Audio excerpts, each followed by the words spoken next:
Hello കൂട്ടുകാരെ, hi. ഞാൻ സുദൂസ്. അതെ, ഞാനിന്ന് വന്നത് എന്തിനാണെന്ന് അറിയോ? ഞാൻ 2 ദിവസം മുമ്പ് ഒരു മുല്ലപ്പൂവിൻ്റെ ഒരു വീഡിയോ ചെയ്തിട്ടുണ്ടായിരുന്നു. അതേപോലെ തന്നെ വേറൊരു ടൈപ്പ് മുല്ലപ്പൂവും കൂടി ഉണ്ട് കേട്ടോ. ഞാൻ അതും കൂടി കാണിച്ചു തരാം കേട്ടോ. രണ്ടും വിരിഞ്ഞു കഴിഞ്ഞാൽ ഏകദേശം ഒരേപോലെയൊക്കെ ഉണ്ടാവും.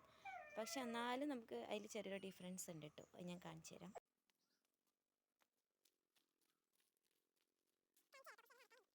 ഇതാ കൂട്ടുകാരെ, ഇതാണ് കേട്ടോ ഞാൻ പറഞ്ഞ മുല്ലപ്പൂവ്. സെയിം അതേപോലെ തന്നെയാണ്, പക്ഷെ എന്തോ ഒരു വ്യത്യാസം എന്ന് പറഞ്ഞാൽ ഈ മോവ് കണ്ടോ, മോവിൻ്റെ കളർ തന്നെയാണ് കേട്ടോ ഡിഫറെൻ്റ് ആയിട്ട് വരുന്നത്. ഒരു പിങ്ക് കളറാണ് ഇതിൻ്റെ മോവ്. പക്ഷെ വിരിയുമ്പോഴൊക്കെ ഒരേപോലെ തന്നെയാണ്. ഞാൻ മുമ്പ് കാണിച്ച ആ മുല്ലപ്പൂവിൻ്റെ അതേ ടൈപ്പ് പോലെ തന്നെയാണ്. പക്ഷെ മോവ് ഇത്തിരി ഡിഫറൻസ് ആണെന്നേ ഉള്ളൂ.